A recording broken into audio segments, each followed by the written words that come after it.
lettre de Rabbi Israël Ber Odesser qu'il a écrite au président Zalman Shazar, Bezrat Hashem, le président de la République d'Israël, de l'État d'Israël, pour la guérison totale et parfaite de Maryse Simcha Bat Rachel.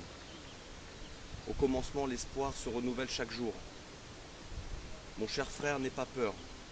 Ne t'alarme pas et ne sois troublé par rien au monde, car il y a dès maintenant dans le monde un maître véritable qui peut tout réparer. Grâce à lui, tout devient bon et même les péchés se transforment en mérite. Il nous appelle et crie vers nous. Oh, il ne désespère pas, le désespoir n'existe pas du tout dans le monde. Il élève et grandit la foi sainte dans le monde au point que même celui qui est très souillé, plongé dans la fosse, enfoncé dans la boue du gouffre et vêtu d'habits sales, peut lui aussi se nettoyer, se laver et se purifier dans les sources de ses conseils et de ses réparations saintes qui purifient et nettoient de toutes les saletés dans lesquelles nous sommes tombés jusqu'à présent, afin de pouvoir aller propres et purs dans le palais du roi et recevoir beaucoup de biens cachés que sont les trésors de cadeaux gratuits. Il veut nous donner tous les trésors de cadeaux gratuits que le roi a préparés pour les hommes. Heureux ceux qui les mériteront. Il y a déjà maintenant dans le monde un maître véritable aux bontés cachées, sans limite, et qui se finissent jamais, qui n'ont pas été dévoilées depuis que le monde existe, car jusqu'à présent, il ne nous a pas privés de ses bontés.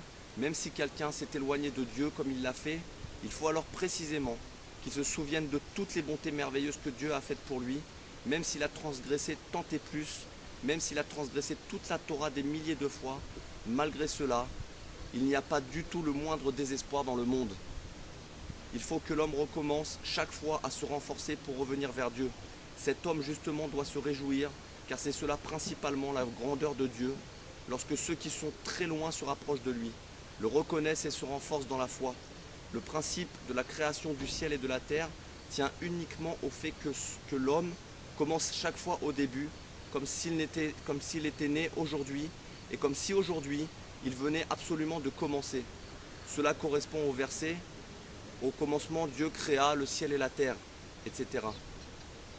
Au commencement précisément, pour ce commencement dont nous venons de parler, ainsi jusqu'à présent, Dieu renouvelle dans sa bonté chaque jour et toujours les œuvres de la création et de tout cela uniquement dans ce but, pour ce renouvellement-là, que chacun selon son niveau recommence chaque jour à entrer au service de Dieu.